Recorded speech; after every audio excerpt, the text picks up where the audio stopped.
Hey guys, what's going on? It's Vic here, back with another Madden 21 video. In today's episode, I'm actually going to be talking about Madden 22 and my overall view of Madden 22 and what I've rated Madden 21. So, first of all, I'd like to address that, yes, I haven't been doing any videos lately. It's the off-season. Madden doesn't really get any views. There's no point to doing it. I don't feel like finishing out Wheel of Franchise, I'm not going to lie to you. I feel like Season 1 of Wheel of Franchise was God tier. Season 2, I upped the sliders an absolute mass ton to make it more challenging. I made it way too challenging for me, and we ended up missing the playoffs. Season 3, I'm not even going to finish it out. I'm honestly bored of my own series. I hate to say it, but yeah, I plan to have a regular series. I plan to do the Falcons according to y'all's voting so far.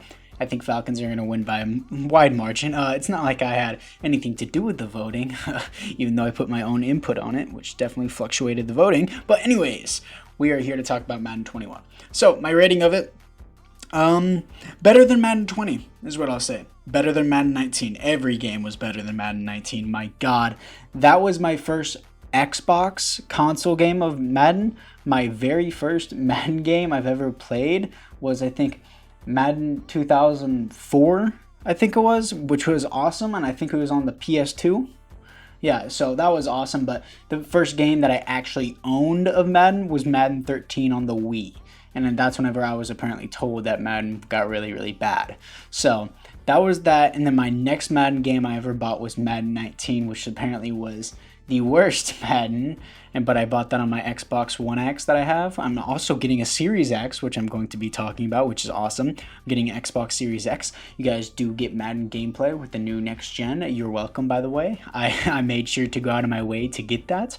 And yeah, you're welcome once again. Then I got Madden 20, Madden 21, and yeah, so I can say Madden is slowly getting better. Madden 22 looks better, but it looks pay to win franchise mode. I'm very upset about that. Staff points. Oh, you get more staff points for pre-ordering the game. Don't worry, guys. I'm going to be ordering the worst version of the game, so that way I can show you the best ways to improve without abusing franchise staff points, whatever that's going to be. I'm sure you'll probably have to abuse it to actually win the game, because I go 8-8 and my team will always miss the playoffs, but it looks like a step in the right direction, just like the game is quoted to be by every Madden reviewer ever. Step in the right direction for the past decade. But yeah. Anyways, ranking Madden 21 compared to Madden 20. In terms of gameplay, I think it got better, much better. Madden 20, I literally did a video stating I used one defensive play. I didn't even run offense. Every time I did offense, every time I got the ball on offense, I would punt it away immediately.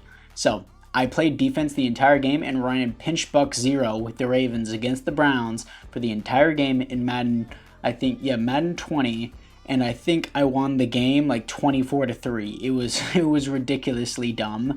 There was that. And yeah, now I can't do that anymore. If you run pinch buck, they'll just run underneath routes and cook you like the CPU should.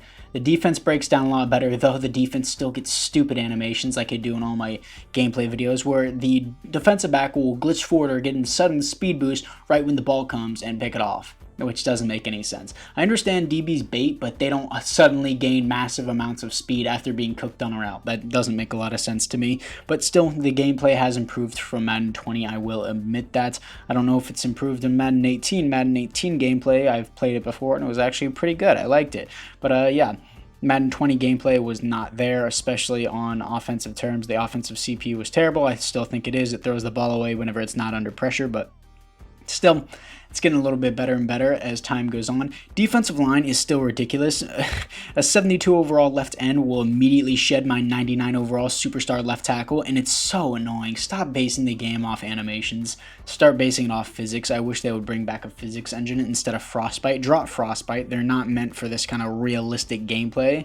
And I believe their last gaming engine was called Ignite, where they did it based on actual physics and stats.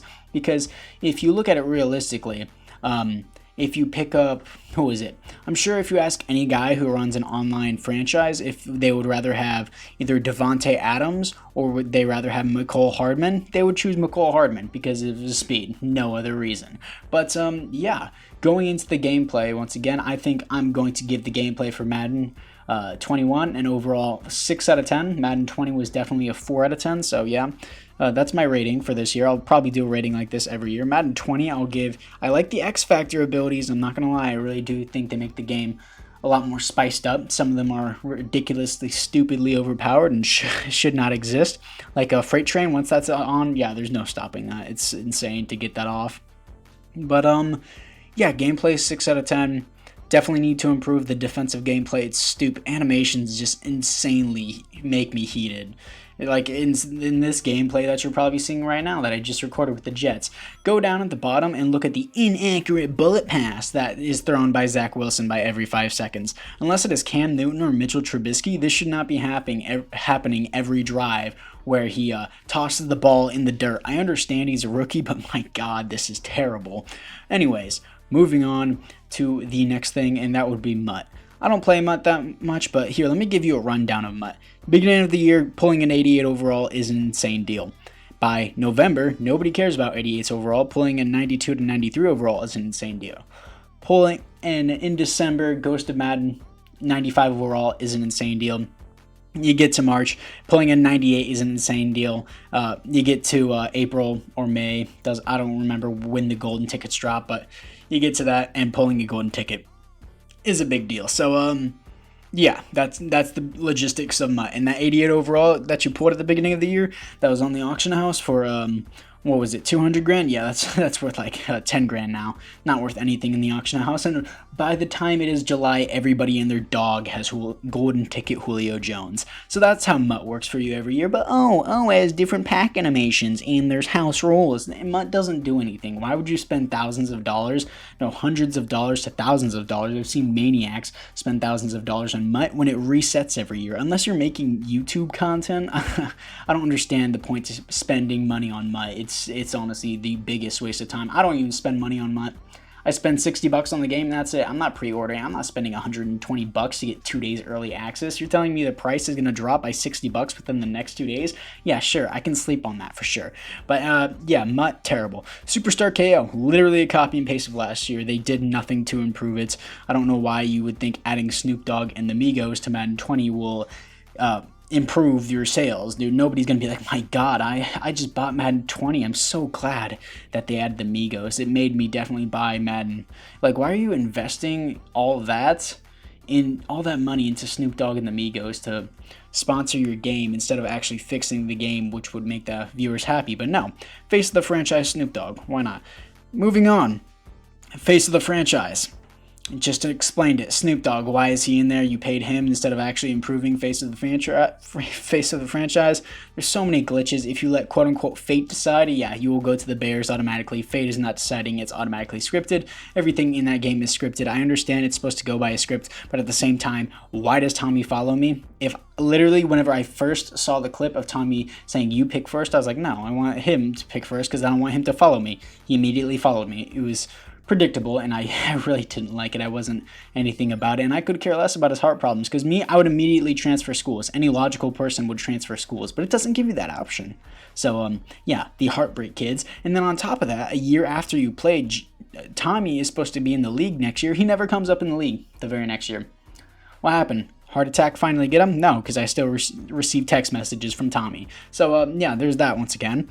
And yeah, face the franchise, there's nothing more to say other than that was really garbage. I mean, I can say it's an improvement on Longshot. Longshot was god-awful. But, yeah, I could say that's an improvement. And what else? What am I... Oh, yeah, that's right. Franchise mode. So we got gameplay, we got MUT, we got face of the franchise, Superstar KO. Oh, the yard. I completely forgot about it, just like how everybody else did. It was a hype thing at the beginning of the year. I'm not going to lie, I really enjoyed the yard. But, yeah, I'm just not really with it. It wasn't that fun, honestly. After a while, you get really sick and tired of running the exact same play. You'll find one play and just run it the entire time. It's honestly really boring after a while. I mean, you make some really sick plays with all these backyard plays, but it eventually gets extremely boring. And they constantly keep adding updates like SpongeBob. They brought SpongeBob into the... Bro, imagine spending money on Migos, Snoop Dogg, and SpongeBob to sponsor you. And then not fixing the game. That's where your money's going to marketing on a game that nobody's gonna buy your game. People buy your game because it's good. Nobody buys your game because they see, oh my god, Snoop Dogg is in the game. That means I have to buy it now. No, nobody cares, dude. So anyways, finally, what you've all been waiting for, franchise. This year's franchise, oh, I forgot to rate all the other things. A yard, I give it a 5 out of 10. Could definitely use improvement. Superstar KO, 2 out of 10. You did nothing to improvement. Really fun gameplay after a couple weeks, kind of like the yard, dies afterwards. So yard, 4 out of 10, 5 out of 10, debatable, whatever you want. Superstar KO, no updates to it, so 2 out of 10. Face of the franchise needs major improvement, but I like the storyline, just needs to not be scripted. I'll give it a 5 out of 10. Mutt, I still don't understand why people pay for Mutt. If they did not make Mutt pay to win, I would for sure give Mutt an 8 out of 10. But since it's pay to win, I'm giving it a 3 out of 10. My most hated game mode of all time. Well, you don't have to do pay for one. I'm not spending 4 hours on challenges, dog. Not doing that, no chance. And yeah, we have franchise now. Franchise this year, I will say there are some improvements that I do like. For instance, the retirements tab. I love that tab. It is awesome because before, at the beginning of the year, I had no idea who retired until I noticed my team overall went down and my superstar X Factor was gone. So that was very useful. The season recap was very useful for my rebuilds. It gives you a quick recap. You can go over it, even though other than the MVP and Coach of the Year award, all the awards were glitched just to NFC players. It would be nice if they changed that. At the beginning of the year, EA copied and pasted NFL's, the franchise so bad that it still said we were in Super Bowl 54 at the end of the season. 2020 was Super Bowl 54. If you guys want to watch my earlier videos, they didn't fix that. It was Super Bowl 54 instead of Super Bowl 55. That's how much they copy and pasted franchise. Then they eventually fixed it with the retirements tab, which I really did enjoy. And then the advancement tab, and then you could see which players played for a certain team over the years, so you can see how many different teams Ryan Fitzmagic played for, which is really cool. I really like those updates. Those small updates make a major difference in the game, I think. I really like it. And yeah, there's still a lot of glitches that need to be fixed with it. There's like still a ton, and it's seriously infuriating me. Like whenever you trade for a player, whenever you trade for a draft pick, like let's say you trade for a first round draft pick and then you want to immediately trade it away as soon as you get it, as soon as you press your first round draft pick and then back out of the tab, your first round draft pick will disappear. And then you'll have to back all the way out and then come back all the way in, and then your draft pick will be there. If you guys play franchise a lot, you'll know what I'm talking about, where you get the first round pick and then you put it in your tab to whoever you want to offer and it'll just disappear. Yeah, it does that all the time. It's kind of annoying. I wish they would fix this small thing. It probably takes them 30 minutes at most, honestly. It's really frustrating. But franchise. This year, I like the tabs, the little tabs. I know you guys are like, oh, you're seriously giving them praise for the tabs? I mean, don't get me wrong. The game's still garbage. But keep in mind, I haven't really played a good franchise mode. The latest franchise mode I actually played was Madden 13 on the Wii, and that was hot garbage. I would take Madden 19 franchise any day, but I do think the draft is better. I like having lower overalls, and I like having the less development traits because I think it makes it more realistic. There's no way Madden 20 I could just recycle offensive linemen like it was literally nothing. I would always draft a star or better development lineman, and I could just recycle them. I would never resign them, and I could constantly do that over and over again. So franchise this year, 6 out of 10. It could definitely be a lot better. I think a lot of people would rate it a lot lower than a 6 out of 10, but overall, I don't think it was the worst idea. I mean, I think they added a lot of new things, and I think Madden 22 franchise will be a lot better. Hopefully these chemistry things can be a lot better, and I'm going to see what I can work with my 20 staff points. No chance I am paying $120 for my 60 or 80 staff points. No, I'll rock with the base and the default. I'm not pre-ordering any of that garbage. Also, I'm going to be doing a lot of tutorials at the beginning of Madden, because if I'm being real here, I am a sellout. I am an absolute sellout. Yeah, and if you guys are being like, oh, you're a sellout for tutorials, that doesn't make any sense. Go back and see what my most popular videos are. There's a tab for it on my channel. Just click on my channel, go to videos, and it will show you a list of my popular videos. Yeah, my top 10 are, not to spoil it, but tutorials. Okay, so just to let you guys know that, so I'm going to be doing a relocation tutorial. That's my top video right now. Then I'm going to be doing rosters tutorial, more rosters tutorials, progression tutorials. Progression tutorials will really help you.